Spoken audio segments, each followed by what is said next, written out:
Greetings, universe. Welcome to another live stream. Orbital Bacon here. Certified G1 and a real freaking prime. I'm back with the bug. Hello. Hey, hello, bug. Yes. Crack one open. Hell yeah. Hell yeah. So, yeah, new Spider-Man trailer dropped the other day, and it was actually really cool. Got me pretty hyped for the movie.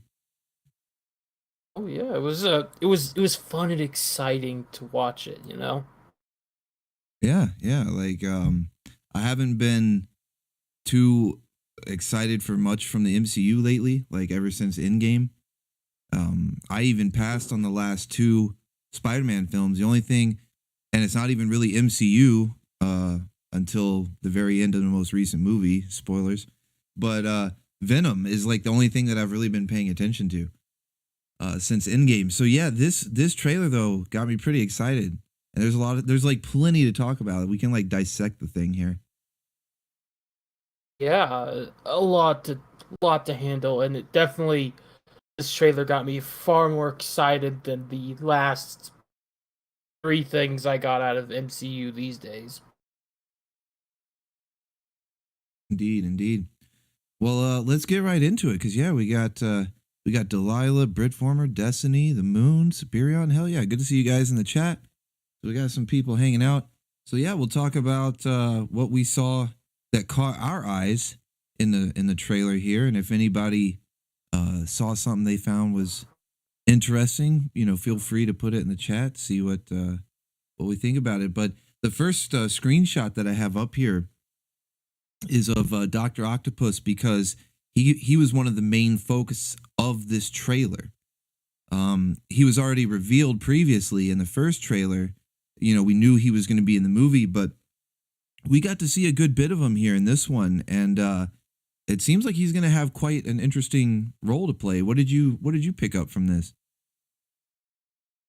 Well, I've from what I've gathered and from what I've heard, is supposedly the explanation is this is the Doc Ock that just he gets plucked out of his world prior to dying. So I'm assuming we're gonna get Ock evil for like a little bit, and then he'll turn back to the side of good because in the Raimi movies it was more of the arms were controlling him and influencing him. Mm-hmm. So And I noticed the little light inside the end of the tentacle, like the little hand area of the tentacle arms, are red. yeah, So it looks like he might be, on the evil side here. yeah, and speaking of this particular screenshot, we came up with a pretty like interesting, slightly out there theory that could be there, could be not. You know how it is. Yeah. Like we figured that the arms are changing. Why they're getting this gold and red Iron Man like color was we were thinking that the universe itself was altering these characters into becoming what their MCU counterparts would be, like molding them to fit within the world, you know. And we kind of assumed with the pattern of MCU Spider-Man villains, they've always had some big-ish connection to Iron Man, so it would be out of left field to say that MCU Doc Ock would have Stark tech. Right. And I think what he does is absorbs it off of Spider-Man, basically takes the nanotech right off of his suit and adapts it. Um and what you were saying before about how it could be the the adaptation into being in the multiverse, being in another dimension or another universe that's not their home timeline, could end up altering their behavior, their appearance, or both. It was something, and I will, spoiler warning for anyone who hasn't seen the latest Venom movie. I mean, it's been out for weeks, so it shouldn't be a problem. But at the end of Venom Let There Be Carnage, it basically confirms that Venom is being introduced into the MCU. It has this little warp effect that changes the. He's sitting on Eddie and the Venom symbiote are sitting in a hotel room watching TV. They're on vacation. They're just getting away after the events of the movie, and this sort of distortion ripple wave goes through the room and their surroundings and changes their surroundings. Doesn't really appear to change them too much. I can't. It might have changed Eddie's clothes. I can't remember if it did or not, but it certainly changed the hotel room and what they were watching.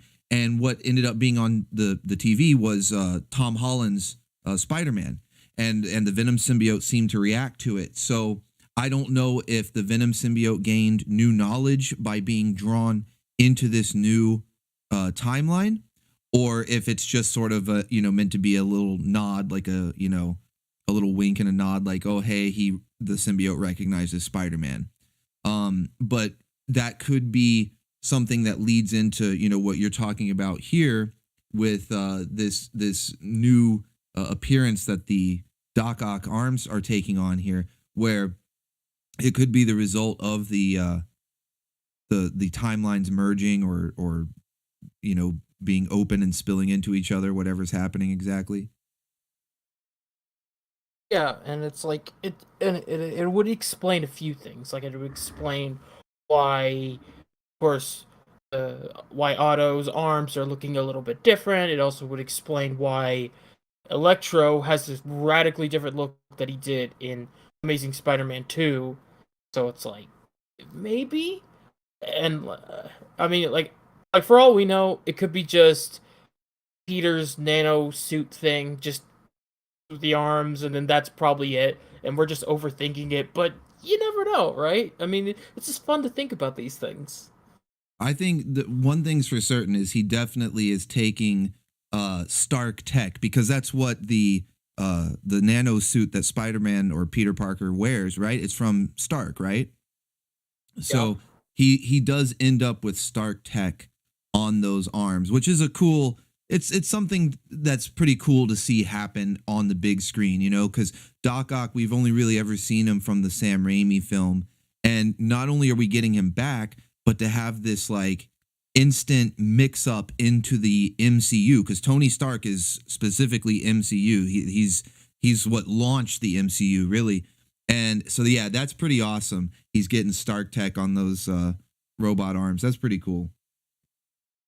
Yeah, and while we have there's plenty of thoughts of what is happening here, we can definitely put with a pinpoint accuracy that this is not expected. Otto does not see this coming. He's like, his expression is like, "What the is going on here?" Oh yeah, he finds it interesting for sure. All right, so we've also, speaking of returning villains, we've got the Green Goblin, but he's not looking like his normal self. It almost looks No, like it's Harry, you know, he's got the goggles. yeah, like yeah, it just it seems like I've seen a lot of people talk about this, and they try to like crap up people who are like, "Oh no, that's clearly Norman." It's like, well, it could be Harry from Amazing Spider-Man 2 because the glider is kind of similar to the one he had, and the suit looks. I mean, granted, it looks a little different because there's some clear purple on the chest, and there's some like gauntlet things on the arms, Hmm. but it's like but I mean, honestly, this suit looks a lot more closer to Goblin in Amazing Spider-Man 2, aka Harry, than it does for Norman, you know, like I mean I've seen people talk about the glider saying, "Oh, it's the same glider." I've looked at comparison shots of this glider and the original one from the Raimi movies. They are very distinctly different. Now, the Like glider you itself could is certainly different, as you said, from the Raimi movies. But do you notice? Because I did pull a shot up here that the glider that the Willem Dafoe Goblin, you know, the Raimi Goblin with the Power Ranger suit, right? He's on yeah. that same glider. So, I mean, while the glider itself has been updated, which makes me wonder where does the Raimi Goblin get this new glider? Because this is not the glider he had in the Raimi films, but it is the glider that this goblin, whoever it may be, if it's the Willem Dafoe or if it's, you know, Harry or the Amazing Spider-Man Norman, whoever it is, they're using the Well, same glider. Do you get what I'm saying? yeah, also we can kind of narrow it down because of things James Franco definitely ain't coming on this movie because of stuff happened. So we could suss him Ah, out. okay. So then it's either got to be Willem Dafoe or the Amazing Spider-Man Norman. Yeah. That seems to be the two most logical options and it would make sense because that goblin at the end of the movie he wanted to form his own Sinister Six thing, so it kind of would fit in that theme. Sony's been desperately trying to do a Sinister Six movie for years. And I think they're going to be able to pull off the Sinister Six in this one, because we've seen some more villain reveals, and I don't think that's all that's even going to be in the movie. They're definitely saving some surprises in there. They even tried to hide some of the extra Spider-Man character, the Yeah. Spider-Mans, the ghost spiders. Yeah. I mean, there's definitely a lot they're hiding from us. I mean, we've only got five villains, and it's like if you have a chance to do the Sinister Six, why you're not gonna just say, oh, we're just only gonna do five, you know? Hmm. I So we did only I did saw snap this shot here, a little bit of like world building. uh, Yeah. them putting Captain America's shield on the Statue of Liberty, and there's like a little poster of Captain America in there. So they're really tying this into the MCU. Yeah. And I mean, it's a nice touch, you know, like remembering Captain America's sacrifice and all that stuff. It's like, you know, nice world building. It's the little things. Mm-hmm. Now this was one of the most interesting shots, and one of our friends in the Discord server pointed it out because I was looking at the suit itself and noticing all these weird little like wiring details in the arm piece that's being able to use what looks like Doctor Strange magic. But Right.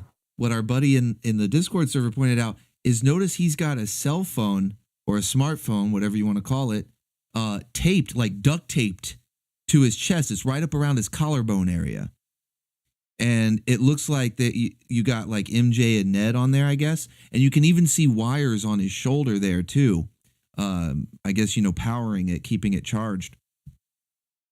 But I wondered, I'm like, what's going on there? Yeah, it doesn't look like it's a video. It looks like more just a photograph on the phone. Or what if it's So, a like a FaceTime, What if they're keeping touch with him and they got to see what he sees, like like a body cam, and they that could because be. they're probably guiding him through something because I know that Doctor Strange is involved. Speaking of the magic arm piece there, Doctor Strange is involved, and I know like stuff gets pretty weird whenever he's around. Yeah, so maybe they're guiding him to like some specific spell or something, maybe. Mm. It looks to be Electro in the background as well. Definitely. And the funny thing is like he's looking very blue, don't you think? Electro or Spidey? Electro.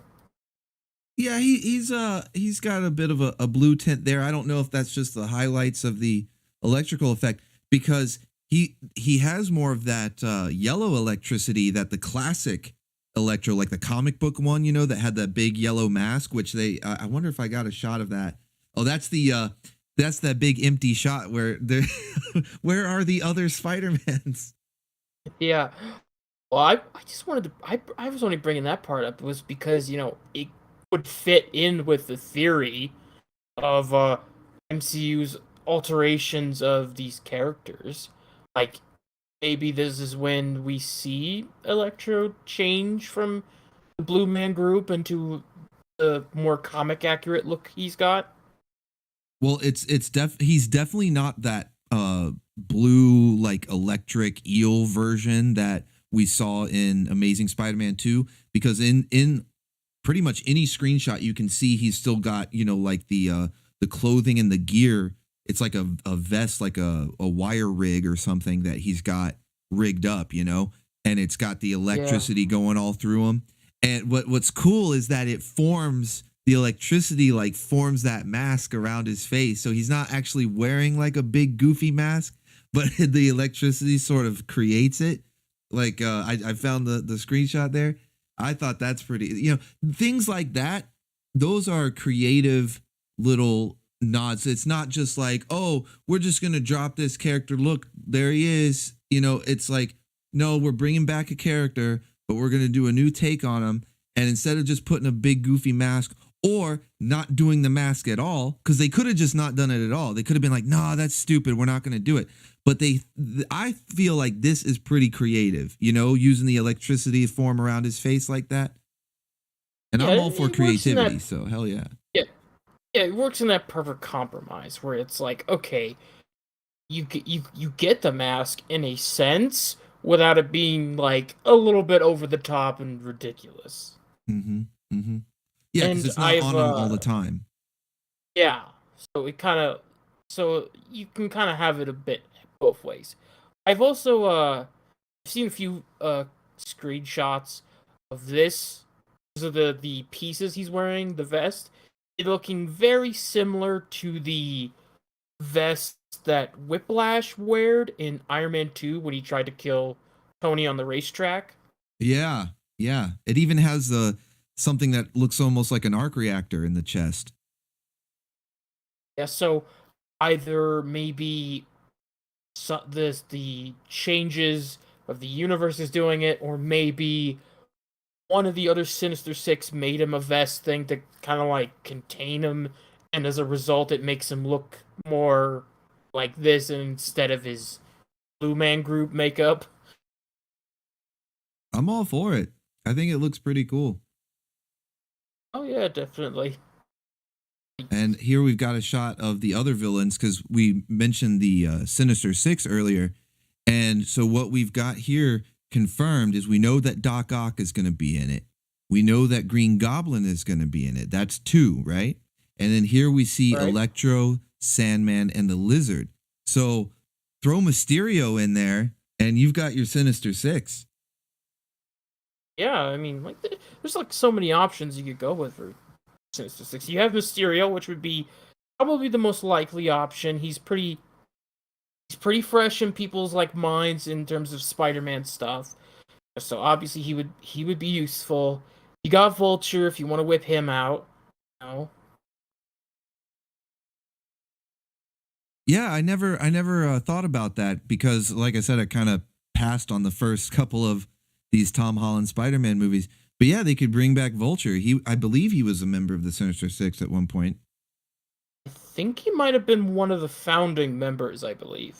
Yeah, because when they originally teased him, the Sinister Six, that is, back in the old movies, his wings were hanging up. Remember, they had his wings hanging up in that vault.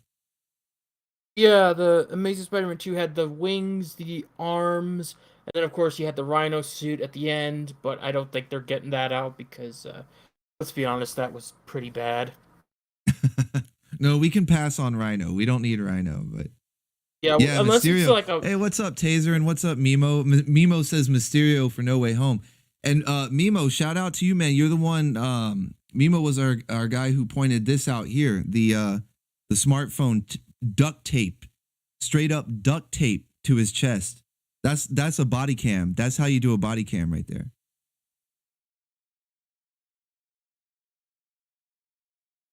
I yeah, skipped over. I just skipped over this image here with Doctor Strange, where he was, like doing that whole like spirit separation thing.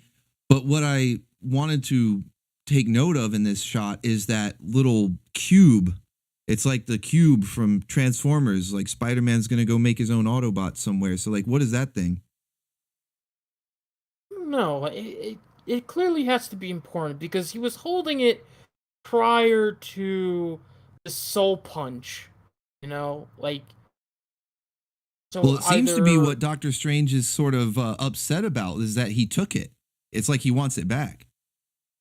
yeah, so maybe it's some device meant to send the villains back to their own worlds, or maybe it's a prison slash method to send them back to the worlds. It's obviously a very important MacGuffin that Doctor Strange needs to fix shit, and Peter's like, "No, I can't let them die because that's a terrible thought." And then we just gets the soul punched out of him. Mimo said Scorpion or Shocker could be pulled out of the multiverse. Okay, And what's funny is when I first saw this trailer, before I got a better look at Lizard down there in the lower right hand corner, I thought it was Scorpion because you know how Scorpion wears that big green oh suit? yeah, It's like a bright green suit with the tail. And for a second, I was like, oh shit, is that Scorpion? Then I had to think back, oh wait, Lizard was in the first Amazing Spider Man movie. But I would be all for Scorpion showing up. That would be awesome. yeah, Scorpion would be cool. I don't think I feel like they want to save him up for something else. Shocker would make a lot more sense because he was actually in the first Tom Holland Spider-Man movie because he was working for Vulture. There's like technically two Shockers. One died and another guy took his place. And So they even had like, has Shocker been introduced in the MCU at all? I don't think he has, right? well, yeah, he actually was. He Oh, was he he was was? one of yeah, he was one of Vulture's lackeys. Like Vulture had a pretty he had the Tinkerer and Shocker on his like little team of scavengers. And Shocker even had the classic like jacket and and mask on at least. Oh hell yeah, they need to bring him back too. Yeah, so he would be the most likely, I would think. Scorpion, you have to like reintroduce, you have to introduce and kind of fit in. Like, sure, the actor got shown in an Easter egg, but you kind of need time for that, and this movie seems a little too crowded for that. And then Mimo says they set up Scorpion in the end credit scene, so maybe he could show up too. Yeah, But this maybe is he could a show. shot that I just pulled up here. We've been talking about it before about the missing Spider-Mans and stuff like that. We made a couple of jokes. And I had a picture back here, this one where it's just the one Spidey alone in this giant open landscape here. And I want to set that up because our theory is, and it's a pretty well accepted, it's not like we came up with it. A lot of people are agreeing with this or have come up with it themselves, that there are other Spider-Men, namely Tobey Maguire and Andrew Garfield's Spider-Man characters, that are also going to be in these shots, but they purposefully left them out of the composite for this trailer. You know, like they didn't put them in when they rendered this trailer. So you see these giant open landscape shots, and there were a couple of them too, mostly around these power lines. But if you notice, the sun is setting, and then when they go to the fight, it's at night. So I think they're like swinging through the city, swinging through the trees here, the power lines, all this stuff, and on their way to fight the bad guys. And it's all three of them together. You know, you're going to have that building music. It's going to be that heroic moment, but they don't want to show us that just yet. So I think there's missing Spider-Mans in these shots, but where that really pays off is right here. Do you want to talk about this right here, Bug? Oh yeah, definitely. Like So this it's this is where they're the Spider-Man, the Tom Holland Spider-Man, I should say, is diving towards Sandman, but you've also got Electro and Lizard, and what are they doing? yeah, we like okay, like Mimo had pointed out that the direction that those two were going were a little off, because it seemed like only Sandman was going for Tom Holland. And then as we were talking, I found uh I found a Twitter post that had the Brazilian trailer, and in that one, because in the American one you don't see it, you see Lizard get kicked by some invisible thing. So it was pretty obvious there's other people involved in this one. Most likely the other Spideys. Exactly. So, and I got a shot of that here. So, what you can see, I'll kind of like go back and forth here. You can see as the Tom Holland Spider-Man is in the center, and he's leaping about dead on for Sandman to fight him. But Electro is sort of looking up, and he's certainly at a higher level, like altitude. And then you've got Lizard, who is not only lower, but he's not even looking anywhere close in Tom Holland's direction. And as Bug said in the Brazilian trailer, the Brazilian cut of the trailer, they had a few extra seconds of this particular scene. And as you can see, Sandman sort of formed a fist and he's crashing through and is indeed about to collide with Tom Holland. I mean, he's right there on Tom Holland. But Electro is still well above him and looking up, like looking up and forward as if he's looking over that Spider-Man. He's not focused on Tom Holland, and you can see the Lizard down there at the bottom. His neck has been wrenched backwards. His arms are all, kind of fluttering akimbo. He's been rocked, man. He just had his shit rocked. Yeah, like it. So like clearly this is how it's gonna go. It's gonna be like you have the meetup, and for all we know, uh, hi, Happy Dino. Nice to see you in the chat. But I don't even think you've seen all the villains in the establishing shot either. I think it's going to be a little more bigger than what we see here. Oh yeah, there's room to add a few more villains in there, aren't there? Yeah, because like even in that shot when they first pop up, it's like you could fit in the other three somewhere. You know? Yeah, that I guess it's not really right to call it a hero shot because that's for the heroes, but the hero shot for the villains. Yeah, like you said, they could fit Doc Ock up in the other corner there. There's some empty space, some negative space up there in the upper right hand corner. And if Vulture, Scorpion, Mysterio, whoever, because you know they got to pull in the Sinister Six, because they'll have Goblin sort of floating around on his glider. He'll probably be in the background flying around somewhere. But for this hero shot here, and he might land down in the front or something, like hover down.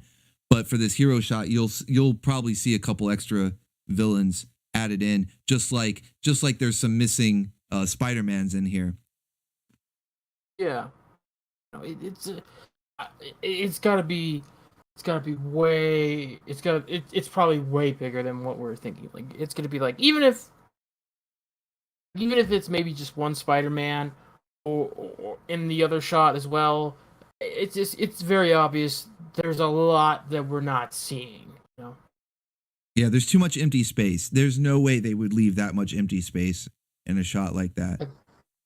like, there was definitely a lot of shots that had empty space. You know, you talked about the scenes where Tom Holland's just swinging there, and there's like nothing, there's nothing else but him in there, and it just feels like not even not even Homecoming did shots like that. That like maybe they did like one shot in the whole movie, but they didn't do anything like what we've seen in the trailer. There's clearly meant to be more in there.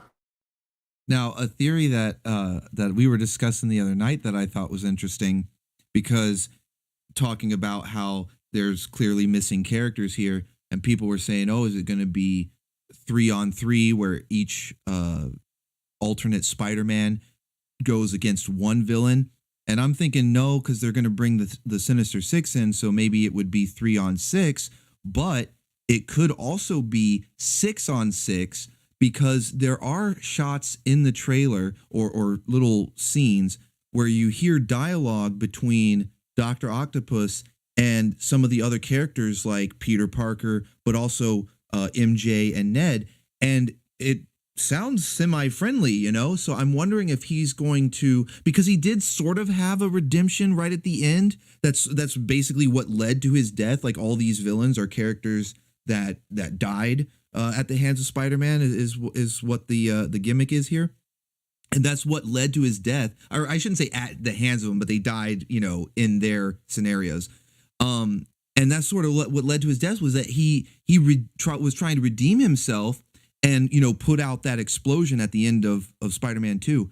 And so if he kind of comes to his senses and is able to control those arms, you mentioned earlier how the arms sort of take control of him when the light is red. It sort of indicates that they're sort of guiding things, and they're malicious, But when the light was that sort of teal blue color, Doc Ock himself, Otto himself, had full control over the arms, and he was more, to his senses, right?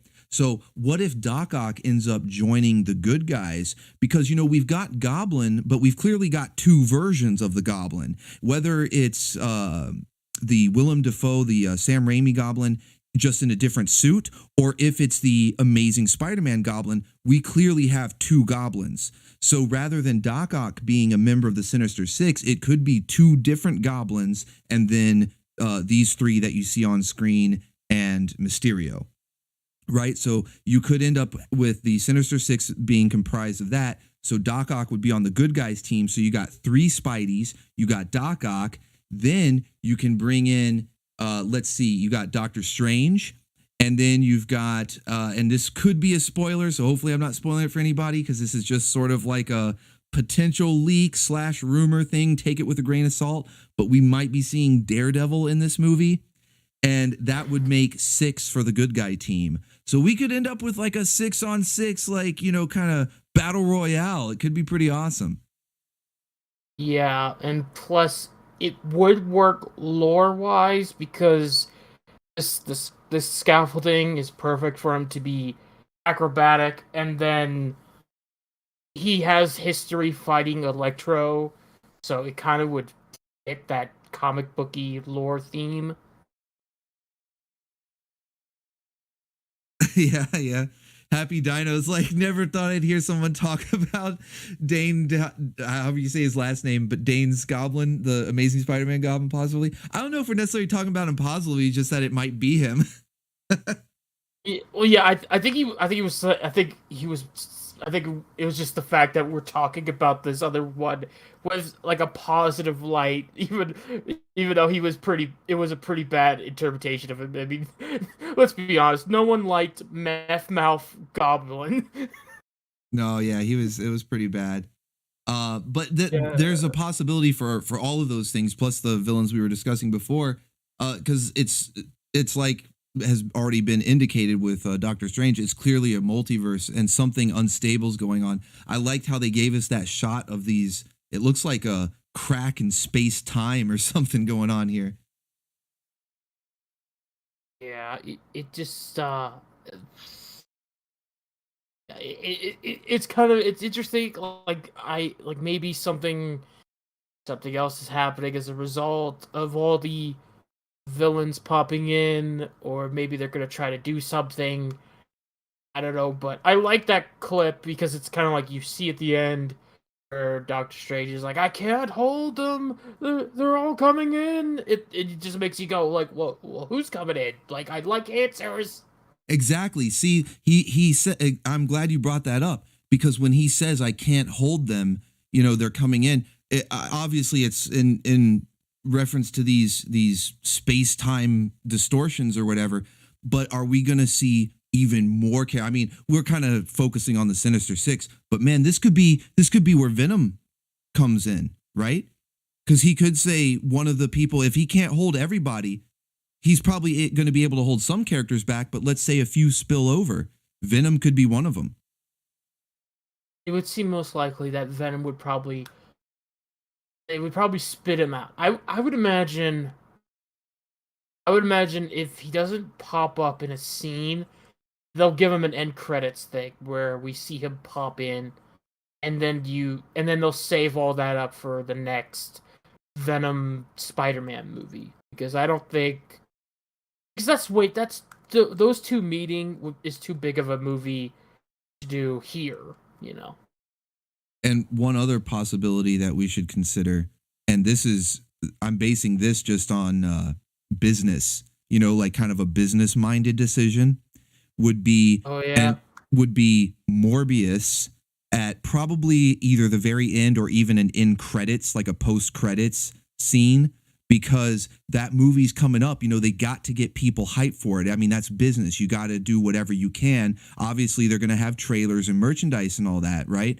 But putting a little cameo, a little early bird cameo, as they call it, at the end of the credits or something, to get people, oh, now I got to go see Morbius. Now I got to go see Morbius, because they got to get people wanting to see that movie. So I would say that's almost a safe bet, in fact, to that we're going to see something in reference to Morbius in somewhere in this movie, because that's just simple business, man. Get people hyped for the movie, Yeah, for your and next film.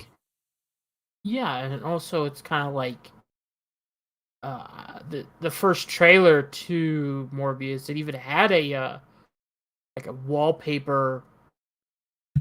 He was going by a wall that had Spider-Man on it, and it had it labeled murderer. So it's like you could kind of fiddle with that a little bit, you know.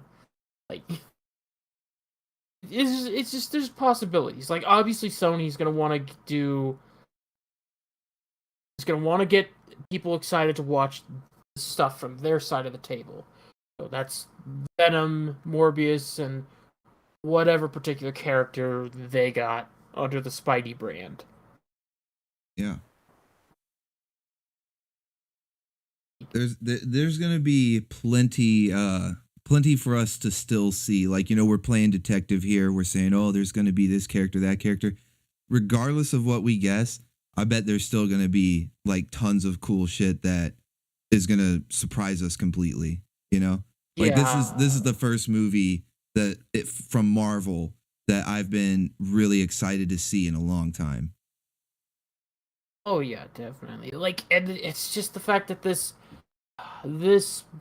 movie is just offers up so much craziness. Like honestly, I wouldn't be shocked. I mean, I'd be a little surprised.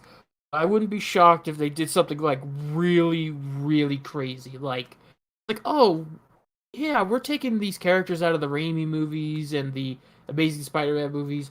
Yeah, let's throw a freaking curveball. Like, hey, let's throw Ben Affleck's Daredevil or Nick Cage Ghost Rider. Just do something stupid like that. The Topher Grace Venom. Oh god, that would be like Happy Dino. Even he was even mentioning it. Just have him pop up and get eaten by Tom Hardy. We finally get that R rating we've been wanting. Yeah, you want like he'd probably say something to Tom Hardy. It's like you want religion, get forgiveness, and it's just like fuck this guy, chomp. Yeah, no, I'm definitely excited to see it. So that's cool. That's cool though. Was there anything Yeah, else that we missed to talk about, Bug? I'm trying to think if there were, because I think that's all the screenshots I had. I don't know. I think we kind of got the general idea. I think anything else is just thoughts of the dialogue options was like kind of like how Doctor Strange tells Tom Holland, you're fighting ghosts. All these characters died by Spider-Man, although with there's some questionable exceptions in this regard because he never killed Blizzard, and Sandman is very debatable. Like Electro, maybe he kind of died. Goblin definitely died, and then Otto drowned. So, Well, even I, even if it's not necessarily that they're all meant to be dead, they are ghosts in the sense that they don't belong in this dimension. And that was something going back to this image, where he's doing that spirit move, and Spidey's holding that cube. That cube it's a prison, right? Isn't it like there's a tiny dimension in there? It's like a pocket dimension, and it's like a prison. that's one of the theories we've got. So it may be, or it's a MacGuffin regardless. It's definitely the McMuffin that everybody needs to get in order for the movie to be over. And I believe, just from what we're seeing here, is that Doctor Strange is going to want to go one route. He's going to want to be able to handle things one way, and Peter's not going to be happy with that, and he's going to want to handle it his way and run off with that cube. And there's going to be a little bit of tension between Doctor Strange and Peter, at least for a bit. Obviously it'll get resolved because they're both heroes, but Yeah, that'll be a chunk of the movie. yeah, I think it would be like it kind of fits in with Doctor Strange's character in the MCU because it's like he was learning all of the magic and then kind of realizing he like all the mess ups and that you're fiddling with very powerful forces. It's like don't overdo it because everything's got a cost. There's consequences to the actions. And I'm assuming that's just what he's trying to do. He's just trying to fix the mess. And Peter, while sure he wants to fix the mess, he's hoping that there's a more better way of achieving that. And finally, the obvious solution that I don't know why we didn't think of it sooner is J. Jonah Jameson donning the Spider-Man suit and swinging in. He's the one who saves. He's the one who's punching the lizard. Is J. Jonah Jameson. God, I would, dude, I would not only, I would not only just jump out of my seat and clap for that. I would buy, I would buy any figure they made of J. Jonah Jameson Spider-Man. Like, give him a beer gut, like give him the cigar, the hat, a desk. Even I don't care. With jump on desk action. Hell yeah.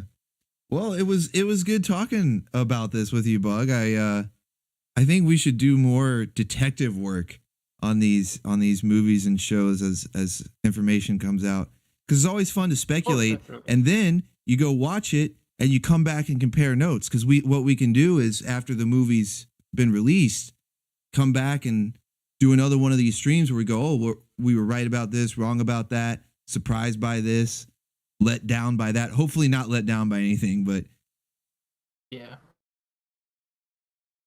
and I totally be down for that.